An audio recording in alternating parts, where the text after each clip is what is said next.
experience is my certificate. Yeah. Right. No one asked for your So degree. nobody asked. Yeah. No one So cares.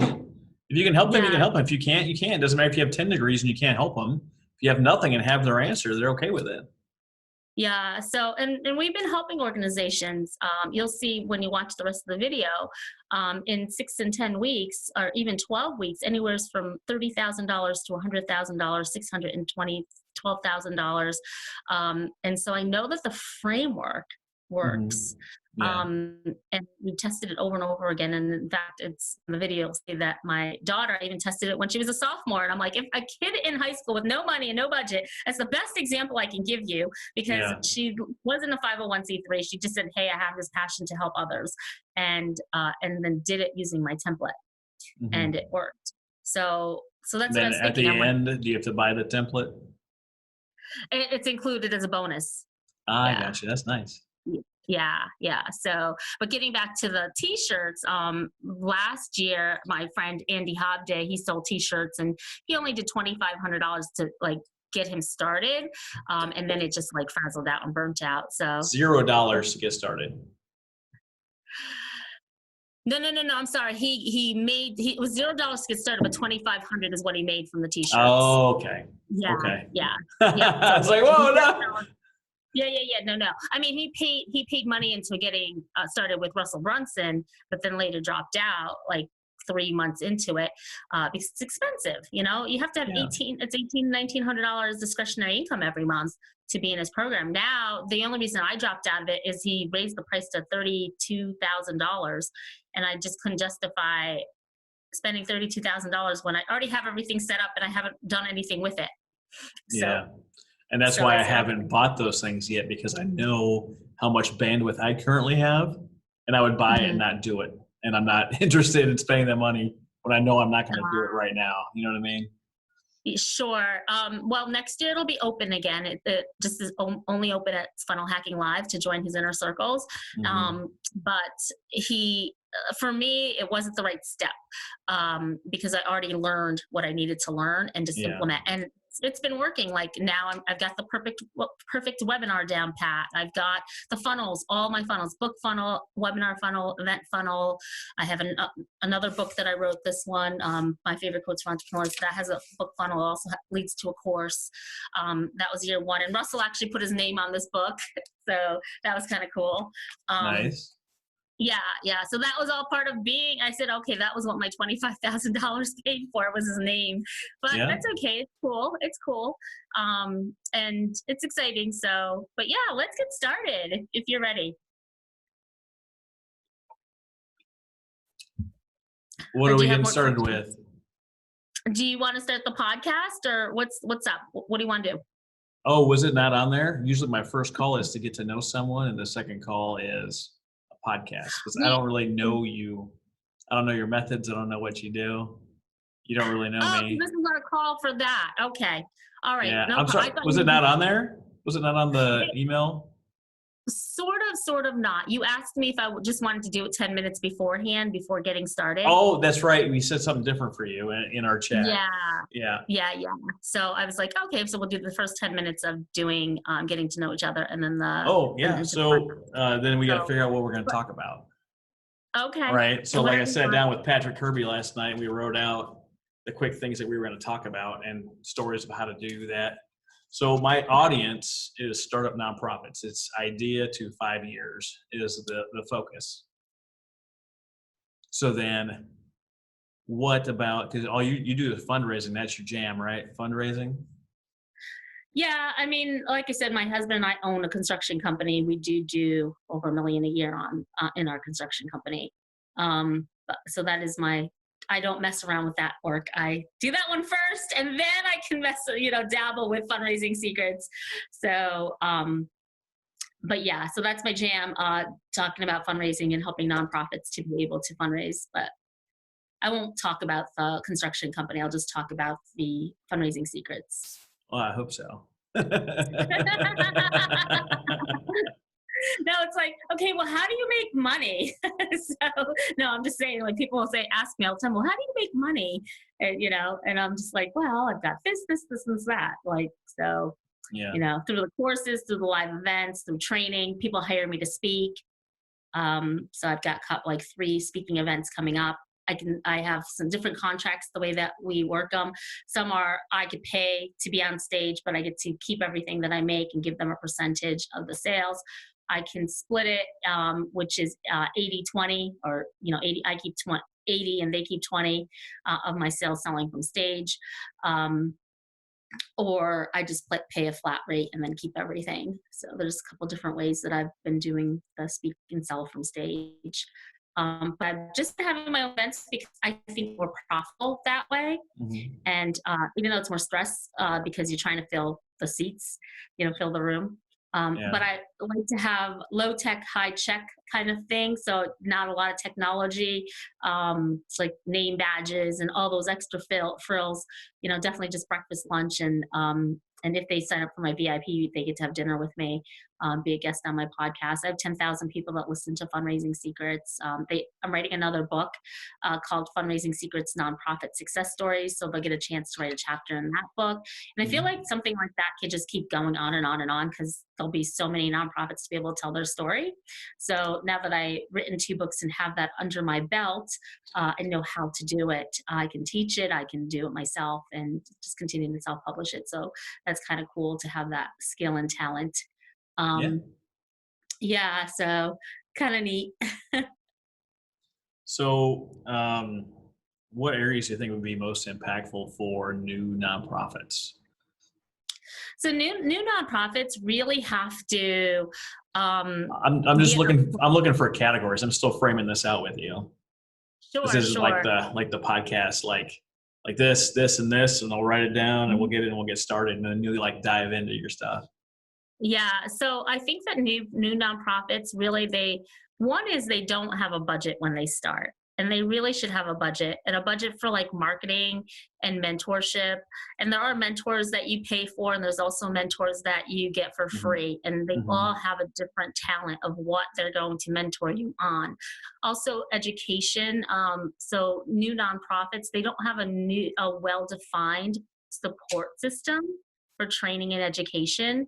So they just start because they're passionate, because they had a hobby about something, right?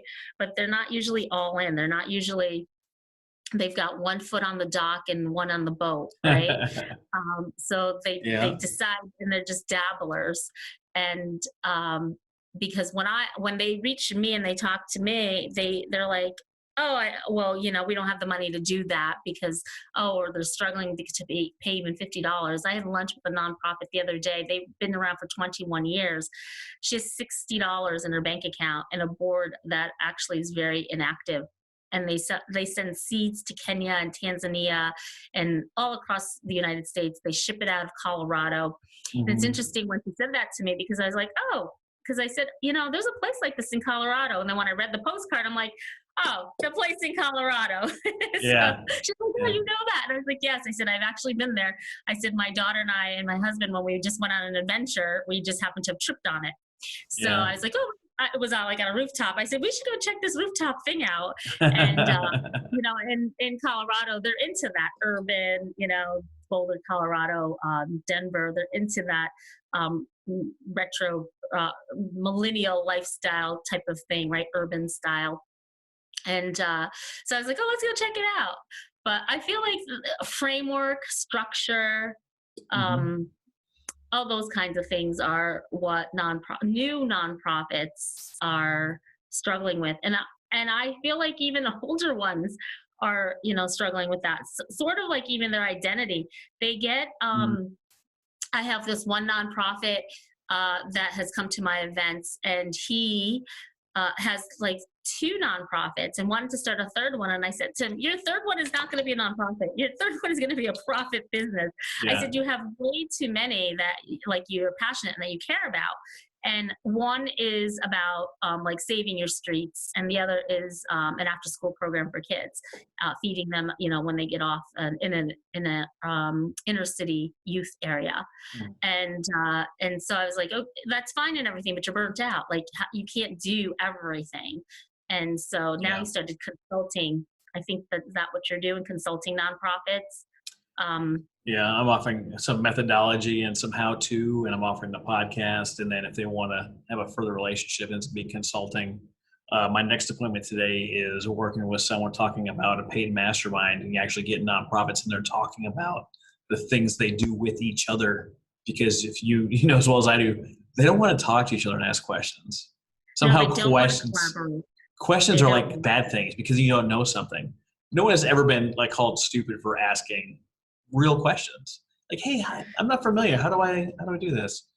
They jump right in, like it's no big deal. And that's Yeah, our next venture. that's what's been good about having the live events is that how I do a panel of nonprofits and I let them speak their story. And so they get a chance to collaborate and network while they're at the live event. And it's a soft space. So they're not feeling so competitive for the same sponsors. Yeah, And they get to build a relationship and leave empowered because they feel strengthened by their yeah, community once they leave that event. So that's one of the successes that I've had with the live event. Um, and I've also been able to get testimonials from that. So that's been very good. And you'll see some of the testimonials in the video of my perfect webinar. And that's been good to be able to have because you have to, it's not going to just happen overnight. It takes a while for people to build up your rapport, your reputation, and also your information that you're going to say that if you're positioned as an expert or even the go-to person. And I don't like to call anyone an expert because everyone does not know everything. Like you don't know everything, I don't know everything. So I no, don't no, want you to call yourself an expert. So when I opened the stage for Brian Tracy back in October, he had said something profound at our lunch. And he said, you know what, you want to become a specialist because a specialist is who gets paid the most money. If you think about a doctor, right? And oh everybody yeah, could be a doctor, PhD, but if you're a specialist, you are getting paid for that. Now, there are trades that a specialist is like the first person that you go like in the construction industry. If you go to a specialist, that's like being an apprentice, right? hmm, So it depends on what level or what industry you're talking about. But if yeah. most people Specialist is know, the bottom of the barrel in an army. yeah, right. Yeah, So yeah, so you can make that, you know, uh, justification. But however, like when you think of like what do people go to and what do they want to be um, and they want to specialize in one particular thing. And nonprofits too, they're hosting way too many events and they're scattered. Like I'm doing this next event for the Be Kind movement for mm, Berkshire Farms, it's foster children and yeah, foster care. So they're doing an event in September, which I'm helping them with for every year I pick a nonprofit that I will work with and give 100% of the money away for free. Like hmm, my time, the money, everything. And so we picked Berkshire this year to help the children. And so it's called Fostering Hope and the event. And but they're doing a bowling and a golfing and it's just like and May is like yeah. one after the next and I'm like, oh my god, like I don't even want to market this for you because it's so confusing. Like you See, need to pick I one. have the other problem. I have people that don't know how to put together an event at all. They have Mm-hmm. $0. They don't know how to ask for dollars. They have no idea what kind of program they're going to actually have. They don't know how to put a board together and train the board. Like, so Yeah, everything that I'm doing and every little step of the way, they literally just have a big heart and a big idea and don't know what they're doing. Some of yeah, them I exactly. recommend to put it on pause or to stop altogether. Like I talked Yeah, to a guy last week. He's got 3 jobs, making $9 an hour. Lives with his sister. He's a full-time student at University of North Dakota, and he's trying to run this nonprofit. I was like, hey, brother, you might want to put some of that stuff on pause because there's not a yeah. chance that you're giving 100% in any one of those areas. And like his whole Hmm. body was like, oh, like he had permission to drop Yeah, something. And I was like, yeah, you're just killing yourself, and there's no way you're making the impact you want to make, and there's no way that you feel really good about any of this stuff. right. Yeah. No, I totally get it. It's the same thing I go through. Actually, that's why I wrote Fundraising Secrets. It's a step by step on how to create events and how to do every little process that you need to know how to do. That's Fundraising Secrets, the uh, underground playbook to be able to do all that. See, this is the perfect topic. Step by step, how to create an event. That is a great episode. Yep. Yeah, and that's all in Fundraising Secrets. It's literally laid out step by step on how to do it. Yeah. Yep. So we give you the templates, how to create your dream team, deadlines, timelines with actionable steps, party script, how to have crowd engagement, impact statement, cadency report, one sheet cadency report, calling scripts for donations, how to secure a venue, how to create a killer logo for your events, compliance letters, how to be social on social media and share it, asking for help, how to eat an elephant. So minutes and examples of meeting minutes, a checklist, how to do postal permits and get your information out, because direct mail, they're still doing that. They're not very comfortable with online stuff, although they're starting to be. Writing a creative sponsorship ask, making a sexy offer. What does the letters look like? An example of a sponsorship letter, a dual sponsorship letter, how to follow up. What else is on here? ClickFunnels, of course. A new way of getting money, talking about cryptocurrency and avoiding high bank fees. Cause marketing, because they're already probably doing cause marketing but don't know how to do it. So how can they increase their donations by doing cause marketing? Traffic sources. There's 4 types of traffic. Traffic temperature and then 3 types of traffic temperature and 4 types of traffic. Talking about how to generate that, and then branding and getting your message out there, getting a podcast, and then conclusion. Small, simple, but to the freaking point. So that's the book. Perfect. So, I'm ordering it right now. Oh, good. As long as it's going to ship to me over here. Where are you? I'm in Bahrain. Where's that? It's in the Persian Gulf between Saudi Arabia and Iran. It's a little island in the Gulf.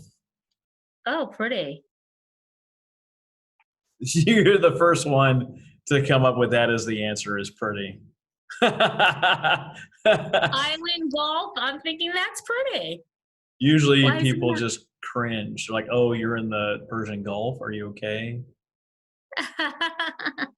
You're like, oh, pretty.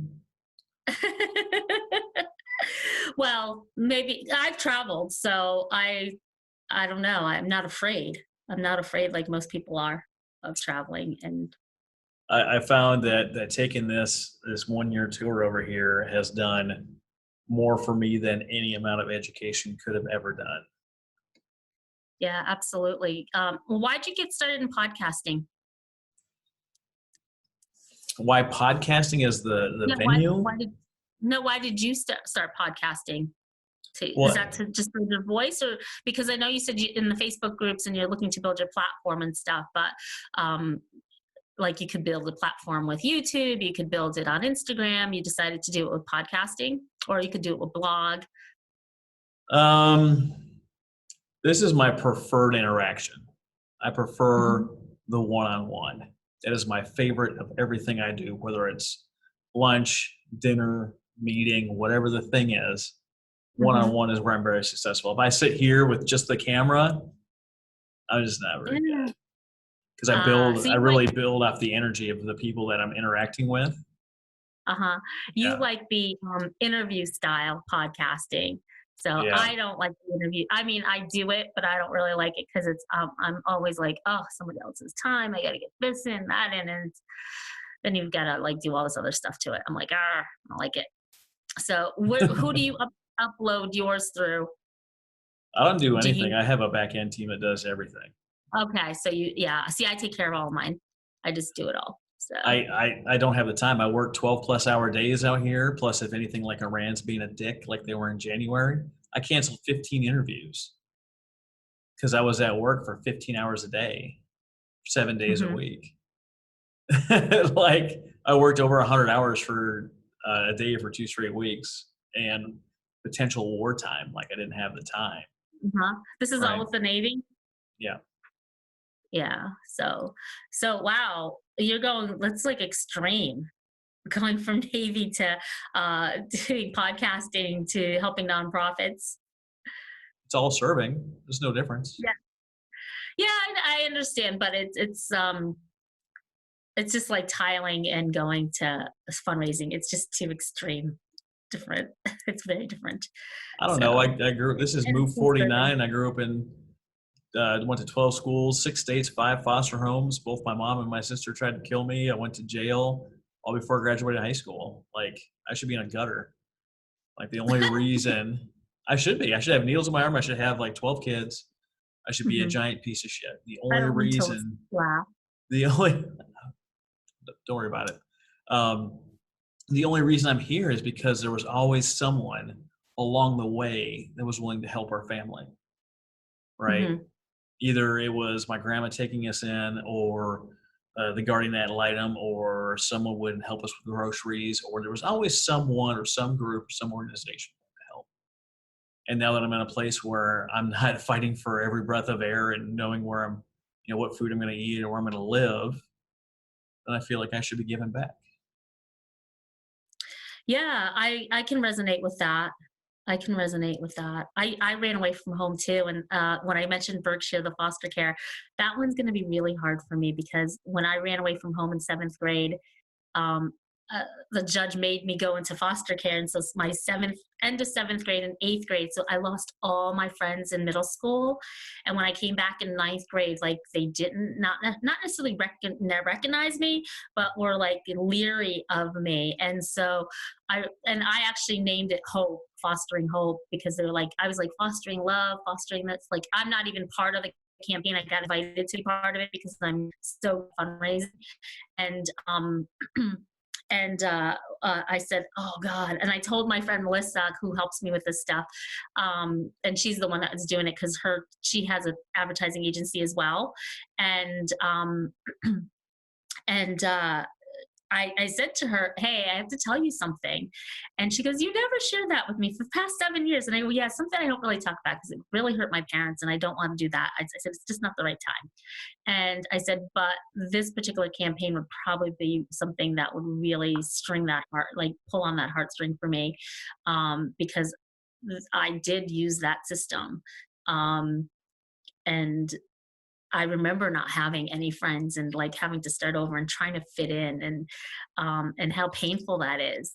Yeah, it So, sucks. and I still struggle with that. I still really struggle with that because I don't feel like I fit in a lot of the times. And I don't know if that's why I keep myself so busy and active and in different communities and styles and just for I mean, when Russell talks about like the biggest desire is to be loved, like that's what you're seeking.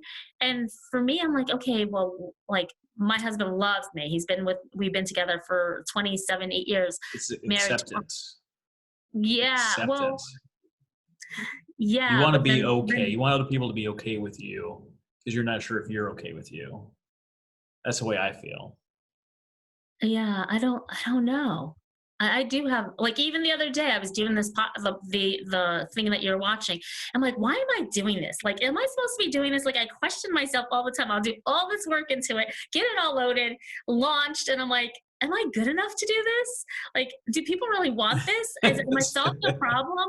Like, I self sabotage myself, and this is the thing I do too when I Yeah. meet new people. I'm like, do I like this person? Does this person like me? Should I invest more time? What's this person really like? And then I'll try to find something that's really bad about them. So then I'm Yeah. like, you know what? They're not good for me.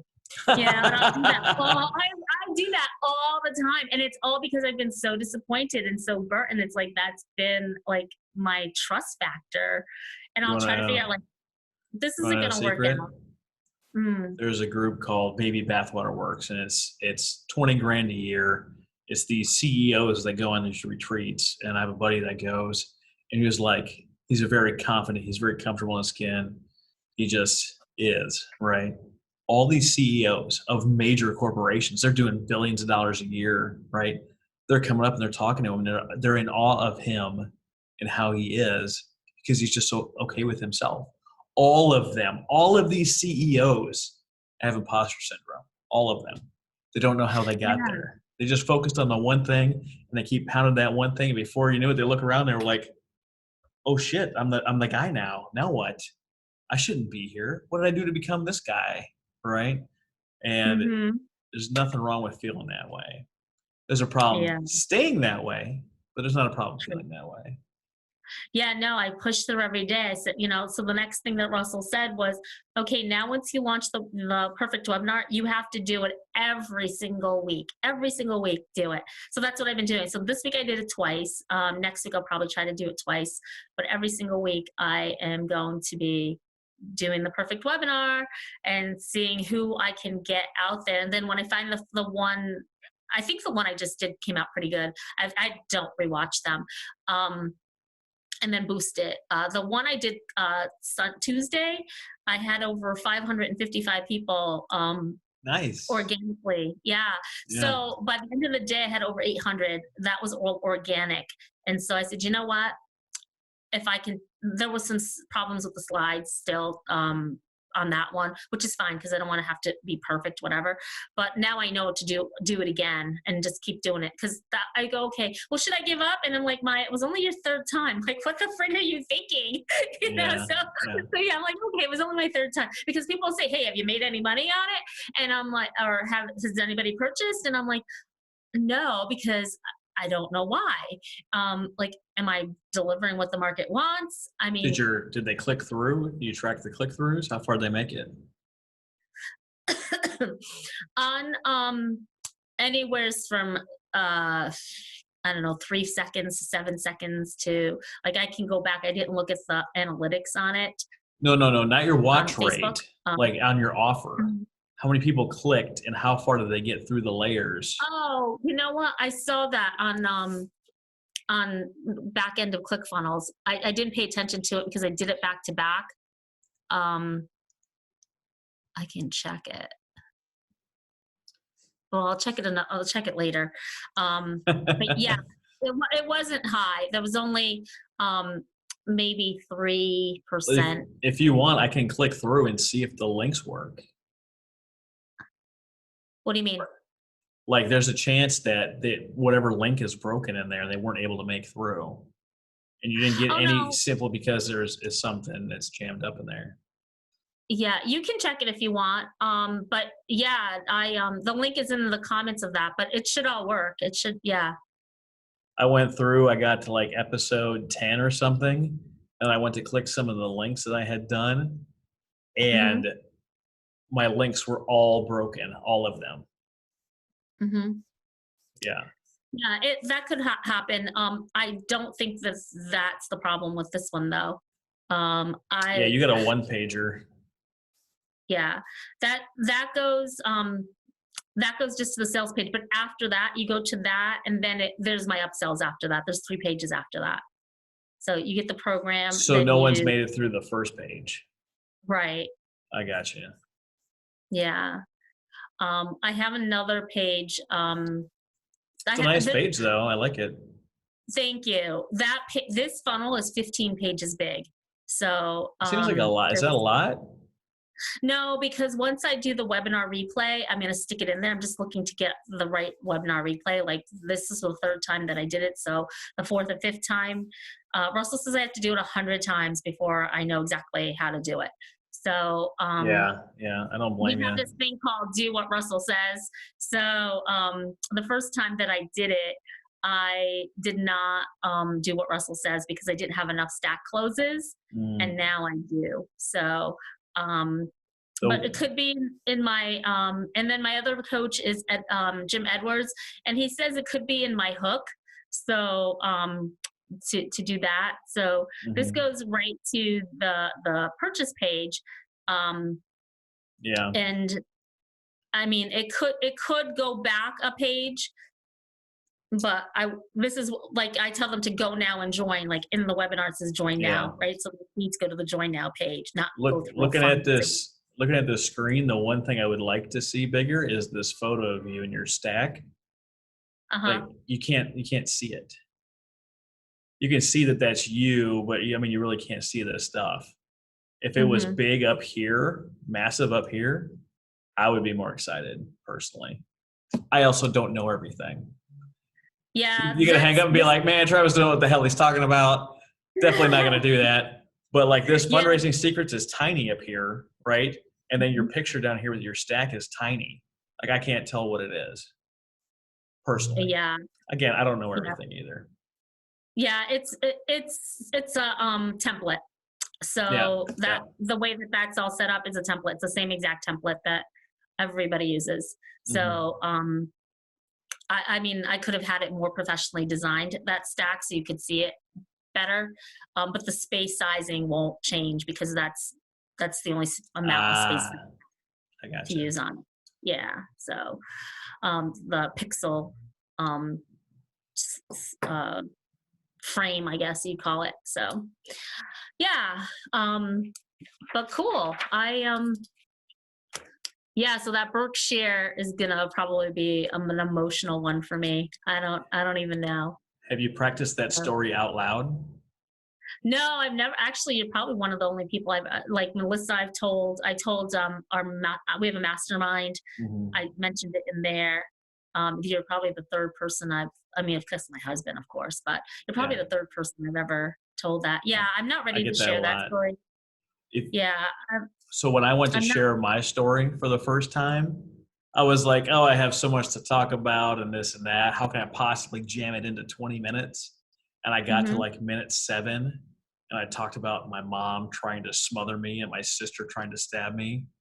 And the rest of my speech was like, I'm done. And I hadn't practiced it out loud in front of people.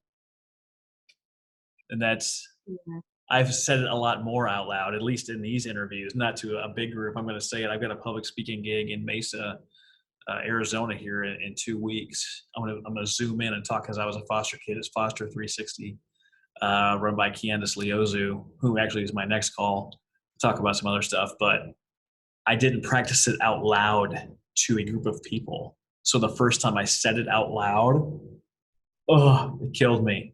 And I almost didn't make it. Something to consider. I wish I would have. Yeah.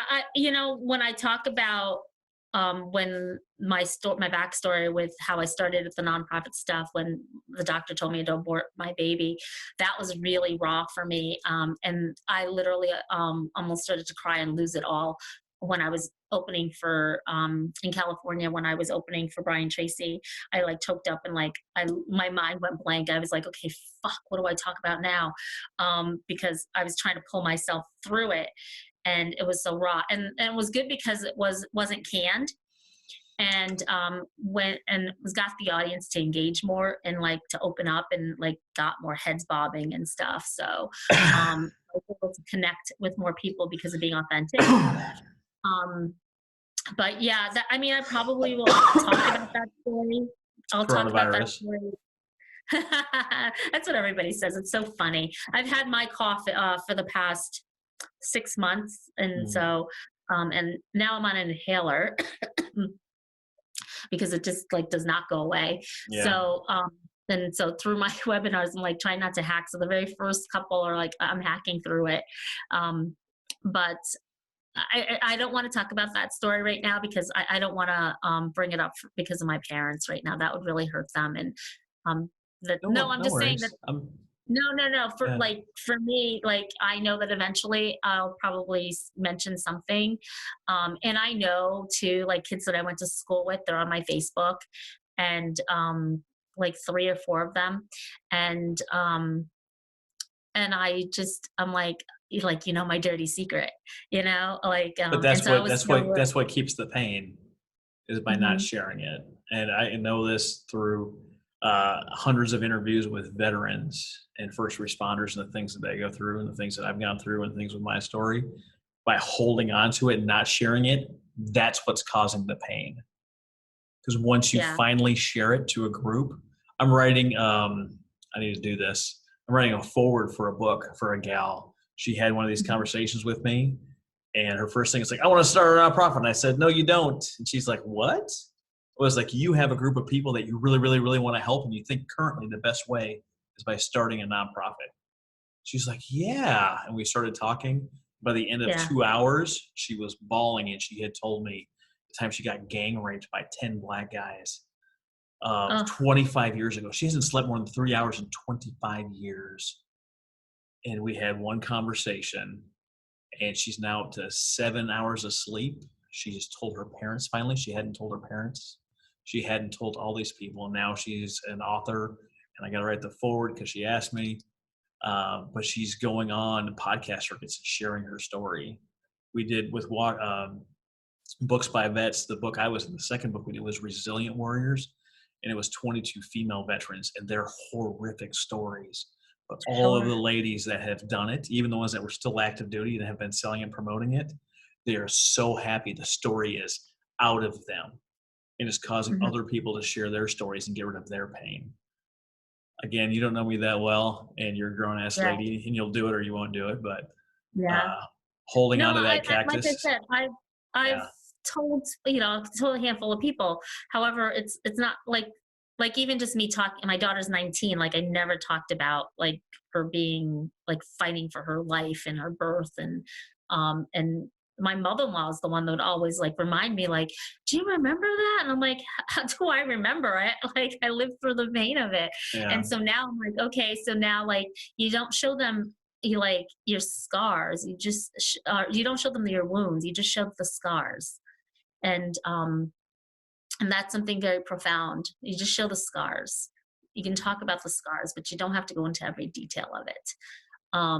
It's how you say it, right? I told you that I went to jail. I didn't tell you what I did. What'd you do? One sec. I got to open the door. Okay.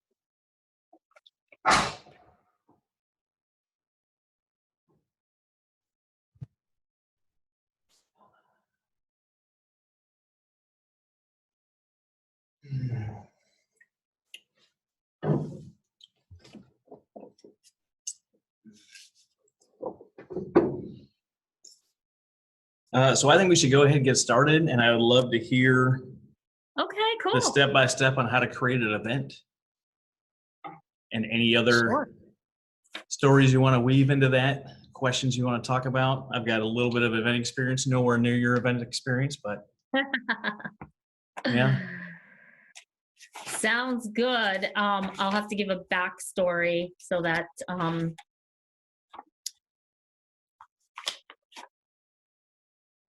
let me just put this little. I'm gonna go work from the table of contents too, so that people have an idea, so that they. I do have one question. I have a fan on me. Can you hear the fan? Sure. Can you hear it? I don't know if I can hear it because my computer is on, and I want to make sure that you're not picking that noise up. Let me shut my computer down so that you don't pick that buzzing sound up. I'm not picking up anything from you. I just want to make sure. I had a guest that were like, I hear a noise, and they were picking up the fan across the room because this is a condenser mic and not a dynamic mic. They were actually hearing it. So I just want to make sure that you can't hear it from my end. I'm thinking that I can't. I mean, I'm not hearing it anyways. So yeah, cool. I don't think so. Yeah. All right. Do you have any stats you want me to drop on this Fundraising Secrets guru? Helped X amount of people raise X amount of dollars. Well, I sent you my bio. That's in the chat. If you want to use the bio, that would work. Yes. I'll use some parts of it. Okay, no problem. I ended up reading the first bio on my first podcast, and I really disliked doing that. It was long. Yeah. Um, So that's a 100-word bio. And most podcasters or interviewers, or if you're doing a public event or you're on stage, they want a 100-word bio. A 100-word bio, it fits into the framework of where you need to be. And it's not too much like, I'm so fabulous. So, I yeah. gotcha. So, yeah. So a 100-word bio is what like speakers, like if they say, hey, send me something about yourself and send me your bio. So I'll always send my 100-word bio in a headshot so that they get to know me in a snapshot of my 100-word bio. Gotcha. So, mm-hmm. Okay, so I'll do some opening notes, read your bio. I'll welcome you, ask you how you're doing, and I'll say, Sure. hey, give us a couple minutes, give us 2 minutes about what it is that you do in your words, and then we'll Sure. go into how to actually create an event. Does that work? Yeah, sure.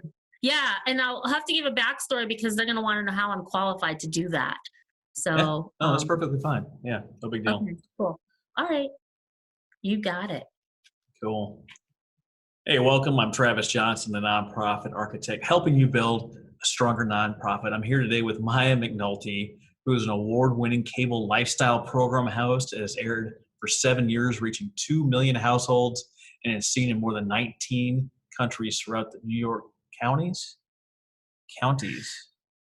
Seen in more than 19 counties throughout New York State. counties. Yeah, I'll just redo it. That's the beauty of recording this stuff. Someone's like, I'm so nervous. I'm like, we record it. We just edit out all the garbage. It doesn't even matter. I'll start that over. You can Sorry. even do something like, if you want to do something like this is like, you guys, I'm interviewing Maya McNulty. Her friends call her the fundraising maverick. It's because she's helped nonprofits raise millions of dollars within the past 7 years. And, and she's here to share how she's done that on the podcast. Gotcha. So do something Fundraising like maverick. I like it. Thank you. Yeah. Hey, everyone. Welcome. Travis Johnson, the nonprofit architect here today with Maya McNulty. Hop on over to patreon.com/nonprofit architect. Check out my behind the scenes first interviews that I don't share on my podcast with people. And you can see how the process goes when I actually meet someone for the first time and the things that we talk about. Maya McNulty is an award-winning cable lifestyle program host. She's helped people raise millions of dollars over the last 7 years, and we call her the fundraising maverick. Maya, how are you today? Hey, welcome to me on your podcast. It's been so exciting to follow you on your journey and sharing fundraising secrets on your page as well, the nonprofit architect. And this is exciting to be able to talk about fundraising secrets on your podcast. So thank you so much for having me be a guest. Hey, I'm glad to have you. I'm just surprised you said yes. I'm not anyone special. I just love interviewing people and getting to know people and seeing what they can do to help start up nonprofits. I know you've got your book, Fundraising Secrets, out on Amazon. I'll have a link in the show notes. Hop on over, pick up a copy of her book. But today, I think we're going to talk about the step-by-step of how to actually create an event. But before we get into that, Maya, tell us a little bit something about yourself and what you do with Fundraising Secrets.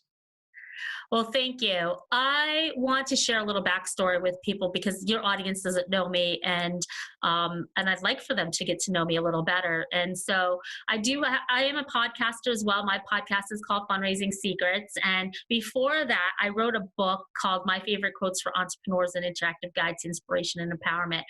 And the reason I wrote this book was because for 10 years, I had owned a Curves for Women franchise, and my franchise actually almost made me and my family go bankrupt.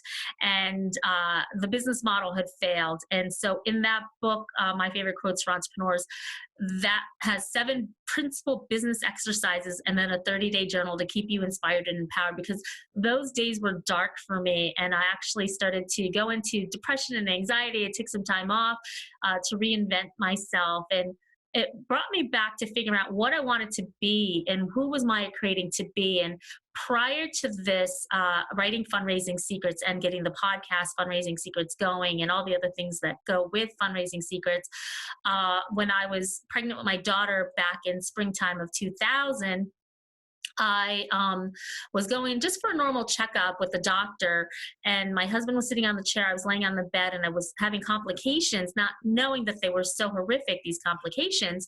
And I was told by the doctor to abort my baby. And as an entrepreneur, not really having a lot of money or insurance, as entrepreneurs, we don't have the best insurance, right? We're always capped out and it's so expensive. So we take the bottom tier of the insurances. And so I had to seek the help to try to get second and third opinions because I wanted to save the life of my child and myself. And I seek the help of nonprofits. And so when I was reinventing myself, when I was almost on the verge of bankruptcy, I realized that how I wanted to go back and this part of my life to help nonprofits. So I wrote a book called Fundraising Secrets, and it's a step-by-step book on how to be able to fundraise fast. It's the underground playbook for nonprofits to be able to fundraise fast, grow sponsors, build a massive donor list, upsurge donations while impacting the world. And so here I am today and helping hundreds of people and organizations to fundraise. I personally, in the past 7 years, have helped over 7 different organizations, and we've raised millions of dollars doing that. Those are some of the case studies that are in the book as well. That is amazing. That's quite the journey from struggling entrepreneur, talking about your daughter, and it's wonderful that you bring that up. And then what you're doing to help nonprofits actually gain traction and actually generate funds is huge, because we all have these missions we want to accomplish, but if we don't have any money to do it, it doesn't really mean a whole lot. You're right. A lot of times nonprofits, they start out because they want to impact lives and they want to make a difference in their community. One of the problems, though, they're doing is because they don't have the proper training or even the budget to get started. They just have a passion, a desire to do something bigger than themselves. And they lack the training in a well-defined support system. And so Fundraising Secrets, I created the book to help them to fundraise so that they can have more effective and lucrative fundraisers, because fundraising, as you know, is one of the most important things of running an organization. Just like a volunteer is the lifeblood of an organization, you have this big vision and legacy for yourself to be able to grow your organization and passion. But if you don't have the funds, you're right, you cannot make it happen. And so I teach how to do this in Fundraising Secrets. That's phenomenal, and it's such a great platform. But you're here today to talk about event planning and the step-by-step on how to create a successful event. And I know all of our startup nonprofits want to know how on earth they actually accomplish something like this. Let her rip. Tell us the step one, the step-by-step of how to get this done. All right. So I don't know how much I can deep dive into it in 20 minutes, but here's the skinny of it all. I start with a format, a framework, right? And once we build out this framework, we can plug key influencers into where they need to be so that they can use their superpowers in order to help build this lucrative fundraiser. Because if you need social media management, but you're putting somebody that doesn't have that skill and talent, that's going to flop on you. If you're needing to fundraise and someone doesn't have good communication skills, they're not going to be good on the phone in order to close sales if they're not good at closing sales. If they're not good at building teams, then they're not going to be good at getting a dream team built for you. So we like to teach you how to, in our 4 quadrants, how to build a dream team. And that is usually consists of a donor. And the reason why we have a donor is because they already are ones that have contributed to your cause in the past and believe in your mission. Also 2 community leaders, because the community leaders are the ones who come with diverse backgrounds and different congregations of people, circle of influences. And once they have different circle of influences, that means your team has grown.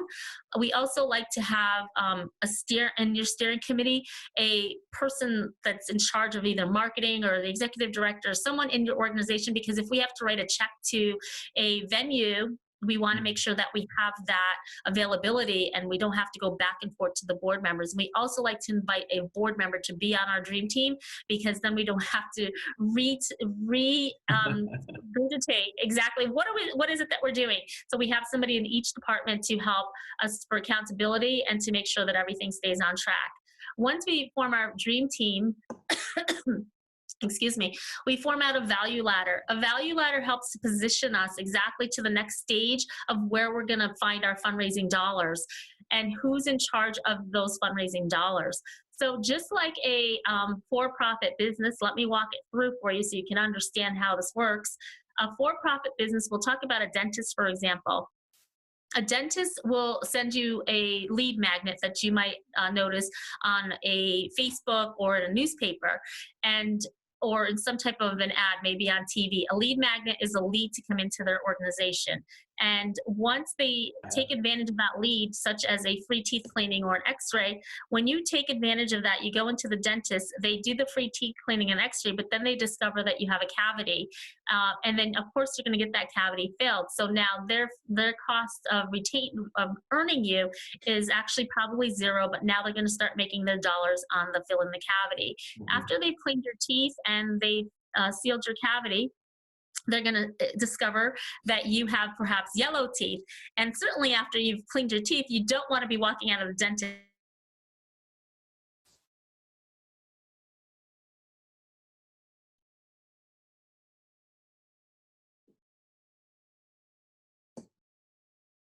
She just froze. There's a bunch of books and stuff. Feel free to poke around. All sorts of stuff. You catch your phone. Oh my goodness, I lost internet in this. She's frozen in time. Because I heard responsibility. So when they, I lost you. I lost you right at yellow teeth. Okay. Yeah. So, all right, I'll just, you want me to just start over with it then? That way it's clean. Perfect. Kick it off from the dentist. Okay. So let me walk it through for you with a dentist and how a dentist would use a value ladder for a for-profit business. Now, a for-profit business would do a lead magnet, and you can find a lead magnet on TV or in the newspaper, or now if you're listening to the podcast, you'll see that there, and you can click on it to take advantage of, say, a free teeth cleaning and an x-ray. So when a dentist invites you in for a teeth cleaning and you take advantage of that, they'll probably discover that you have a cavity. And if you have a cavity, then you're going to want to get that filled. So now you can see how they're going to start to ascend you up the value ladder. After you have your cavity filled and your teeth cleaned, you probably still discover that you have yellow teeth, and you're not going to want to leave the dentist with yellow teeth. So now they're selling you teeth whitening for you to have whiter teeth. And after that, then you realize, wow, you found and you discovered a few of your teeth are crooked, and now you don't want to have crooked teeth. I know I don't. So I would probably opt to get the braces or the Invisaligns and see the ascension model. So that's the same proven model that most dentists would use. And we've all taken advantage of going up the value ladder without knowing that that's the value ladder to ascend to the client. Just like McDonald's would invite you in for a cheeseburger, but upsell you for fries and a shake or a Coke, and then maybe sell you gift cards. It's the same concept. Now, how does a value ladder work for a nonprofit? It works like this. So the lowest ticket entry is coming in as a volunteer. Volunteers can fulfill many different roles. They can fulfill butts in the seats, fans in the stands. They can actually come to a live event. It's a low ticket, right? Just like a lead magnet. But then you get this opportunity to come to the next thing in your organization, whether being on a steering committee or an ambassador or community leader, donor, sponsor, honorary chair. And I like to go all the way up to an alumni with an organization, because you might see that key player. You know, we all went to high school or college, and we still want to be part of that congregation. So we have been labeled as an alumni, and that means we still fit in somehow. And when you get older and you age out of an organization, you still are passionate about that organization, and you still want to look for those key players.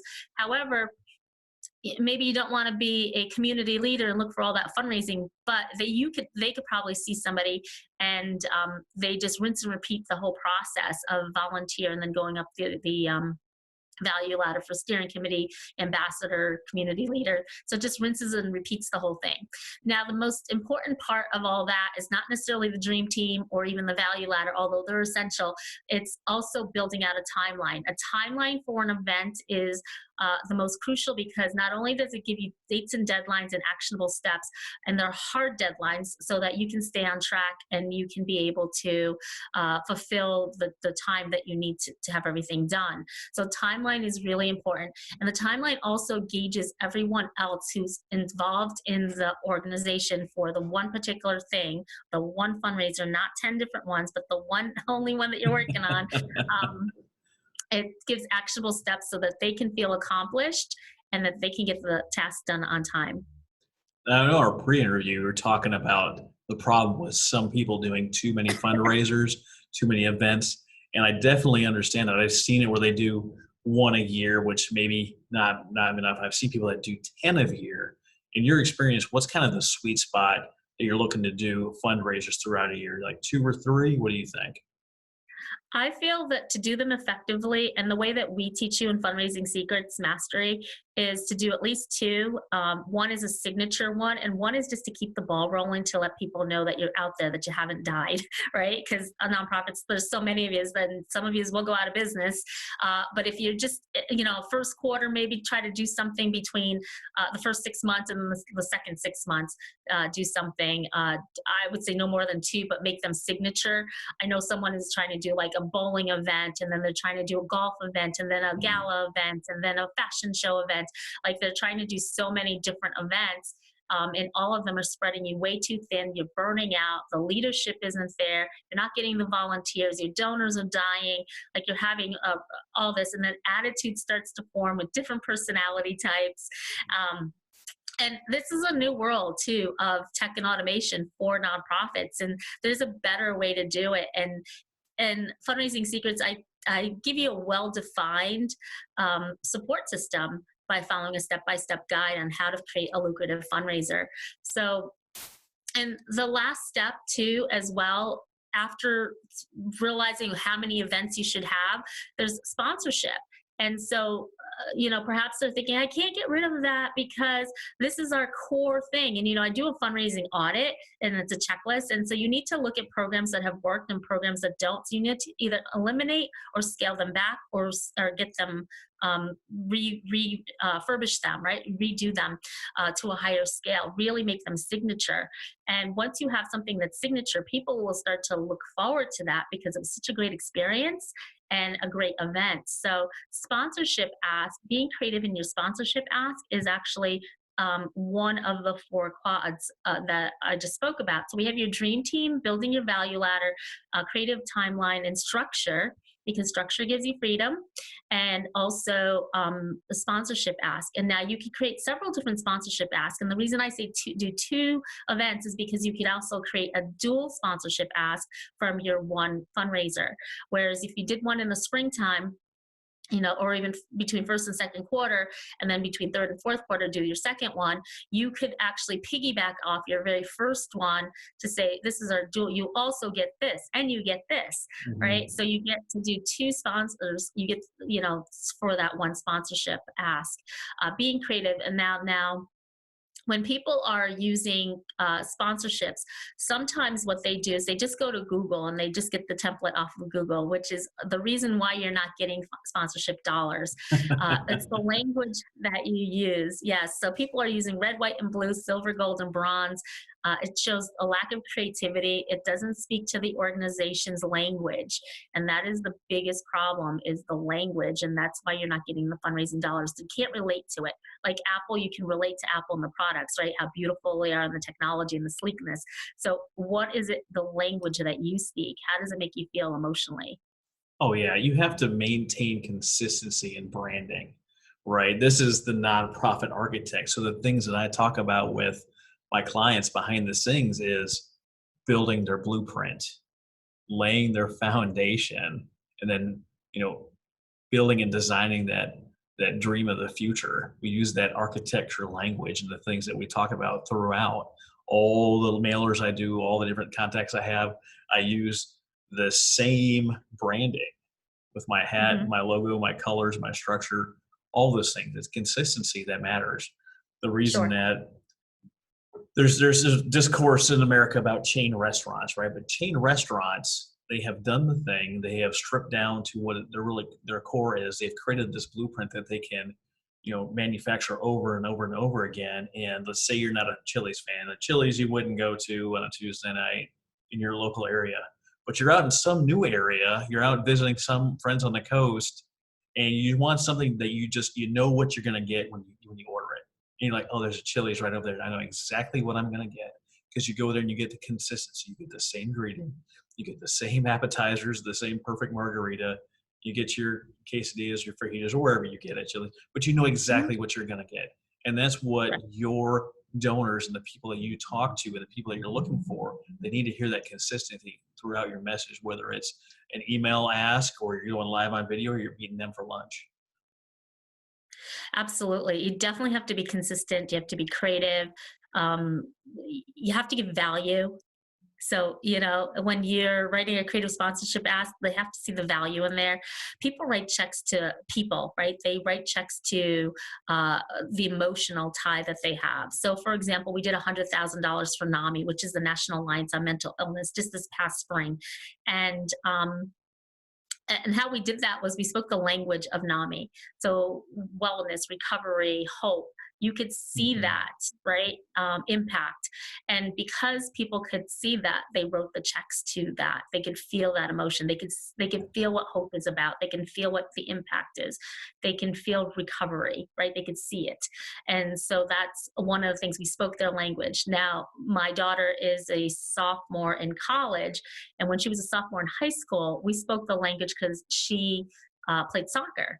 And when you first start out in soccer, she was a ball girl, and then then freshman, then JV, then varsity, right? So they could see and go through that whole experience of the life of that sponsorship, and they saw that where they could be and what level they could be. Now, many of her donors, because for the project she was doing was painting a gym for the Boys and Girls Club, while she was teaching soccer to inner city youth, was they could see the impact of the youth and sportsmanship and leadership and teamwork, but they also saw the environment that the kids were in once that money was able to use to paint the gym.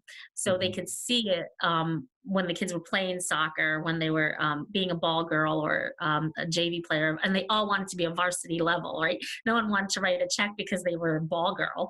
They wanted to Right. be a varsity player.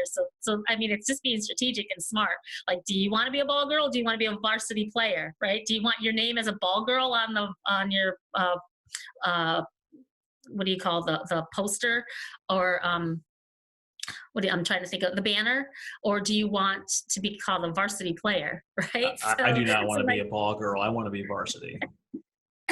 exactly. So talking the language, speaking the language, and that would work for any sport, really, right? So, I mean, if you're like football, if it's like the water boy, or do you want to be the varsity player, right? Do you want to be the Mhm. quarterback, or do you want to be the kicker, right? So it's like, who do you want to be? And that gets them to think like, oh, well, maybe I don't want to be like the water cooler, you know? It's like, so that's one of the tricks of how to write an effective sponsorship ask, is speaking the language so that the donors can actually like relate to it, and then you are able to have more impact in that. So that's one, those are the four quadrants that we talk about in Fundraising Secrets. And there's more, like going through a cadency report. The report is just a snapshot of everything that's happening within the organization.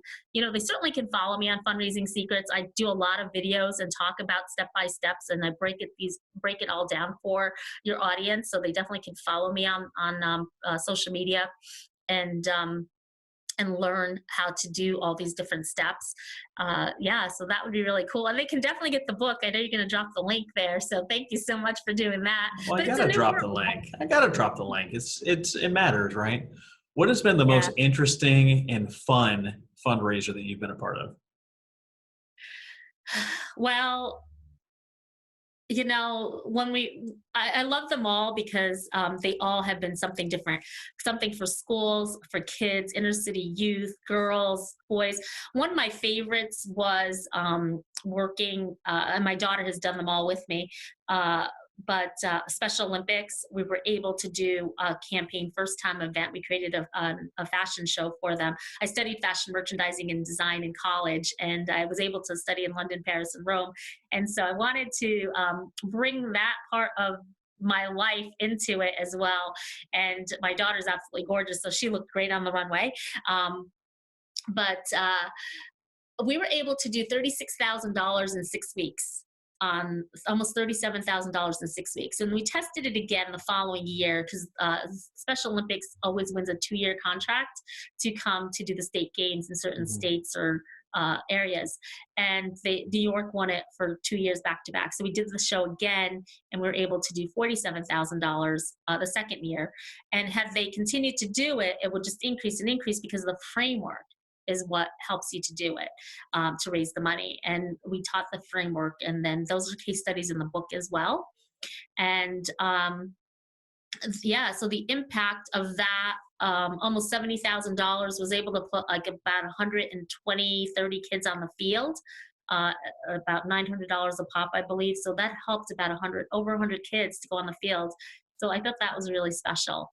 Another one that we did was NAMI, the National Alliance on Mental Illness. That was a 12-week campaign. We did $100,000, and that was for like advocacy and training, and also for families, and then recovery. So oftentimes they're just looking at the problem, right? They're not looking at the solution. Recovery was one of the solutions.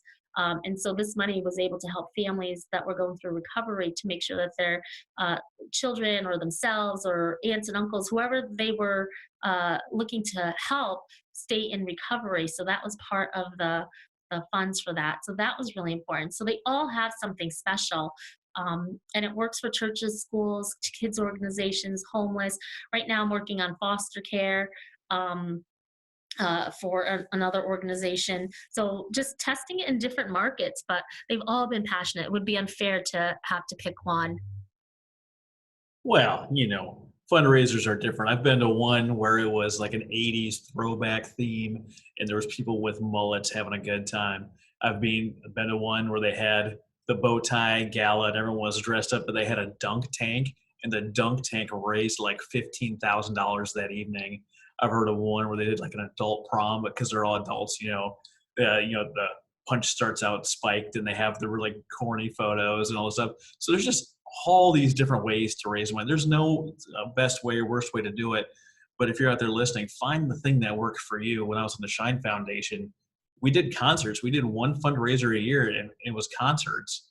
You had a crew come in. They let us talk beforehand. We give an award to the artist, and then we raised money, collected envelopes, and that was it. One a year was enough to sustain us for what we needed to do. Now, that's not going to work for everybody, but you got to find what works for you. And if you get the right framework like Maya's offering, you're going to be able to be successful year after year and build and grow.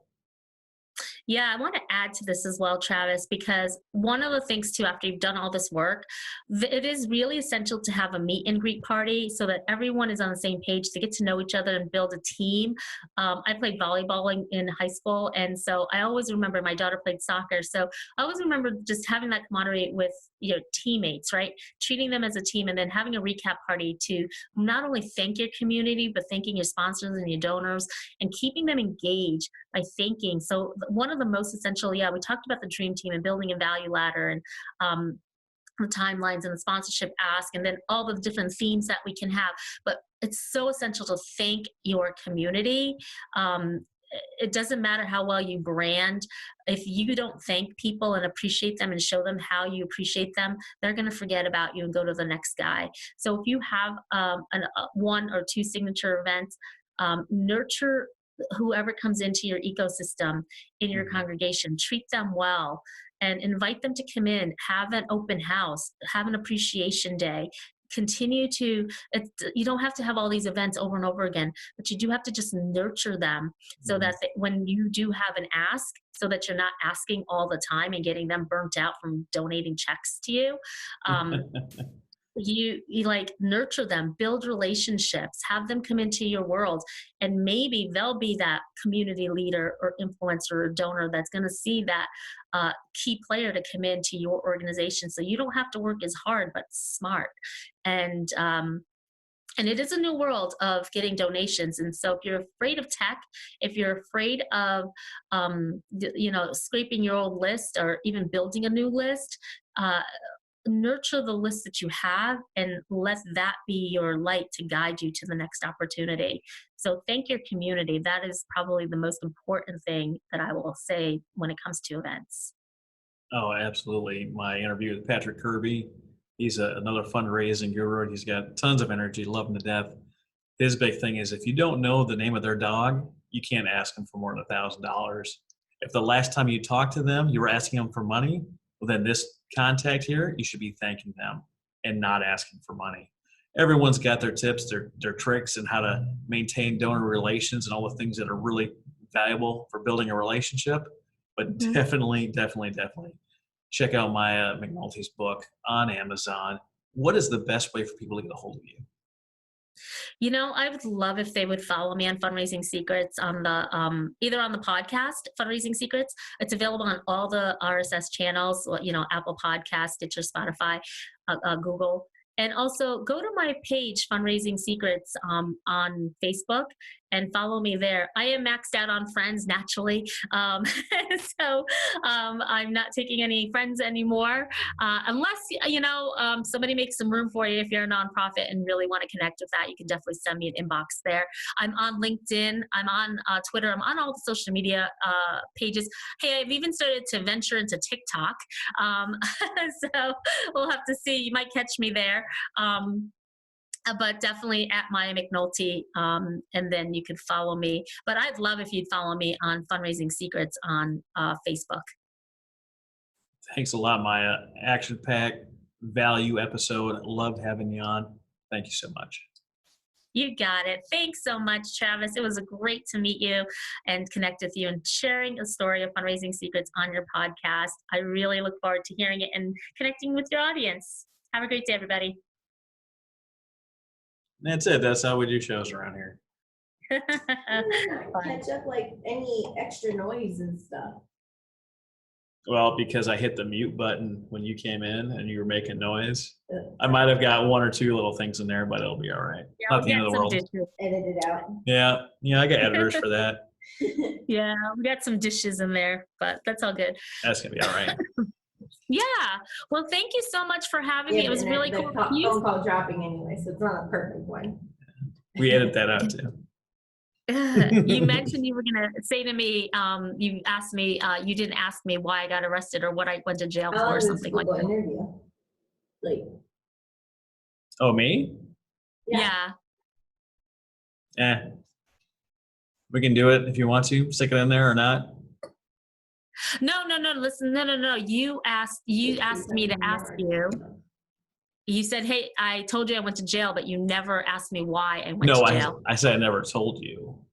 Because yeah, that's not part of the story that I need to share. When we were talking about sharing all those details, I can effectively tell my story without telling that part. You know what I mean? You're talking about not sharing all the details. Yeah. Oh, okay. Yeah. I know now. All right. I thought you were going to tell me. That's why I was like, what? Nope, definitely not telling you. But hey, I got to run. It was so great meeting you, and I'll let you know when this comes out. Yeah, awesome. Thank you so much. It was a pleasure. All right. Take care. Have a great day. Bye. You too. Bye.